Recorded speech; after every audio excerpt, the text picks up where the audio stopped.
ఈ హైదరాబాద్ నగరంలో ఉన్న మురికి కాలువలన్నిటిని కాలనీలు మొత్తం పట్టణం యొక్క మురికినంతా మూసి నది కలిపేసేసి చచ్చిన శవాల నుంచి పశువుల కలేబరాల వరకు ఆ మూసి నదిలో కలిపేయడంతో రంగారెడ్డి జిల్లా, హైదరాబాద్ జిల్లా, చివరగా నల్గొండ జిల్లా ఈ రోజు శిక్ష అనుభవిస్తున్నది నల్గొండ జిల్లా ప్రజల అధ్యక్ష. లక్షలాది మంది నల్గొండ జిల్లా ప్రజలు మూసీ నది పరివాహక ప్రాంతంలో చివరగా ఉండడం వల్ల రంగారెడ్డి జిల్లా, హైదరాబాదు జిల్లాలో నుంచి వచ్చిన మొత్తం మురికి కలుషితం మనుషుల శవాల నుంచి పశువుల కలేబరాల వరకు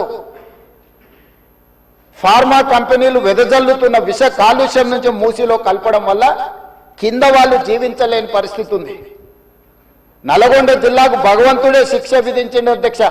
వాళ్ళ దురదృష్టం దేవుడే వాళ్ళ మీద కక్ష కట్టిండి అన్నట్టుగా ఫ్లోరైడ్ ప్రాంతంగా ఆ ప్రాంత ప్రజలు పేదవాళ్ళు కాళ్ళు వంకర, చేతులు వంకర, నడుము వంకర, పుట్టే పిల్లలు అష్ట వంకర్లతో పుడుతుంటే కన్న తల్లిదండ్రుల యొక్క దుఃఖం ఎలాంటిదో అర్థం చేసుకోండి అధ్యక్ష.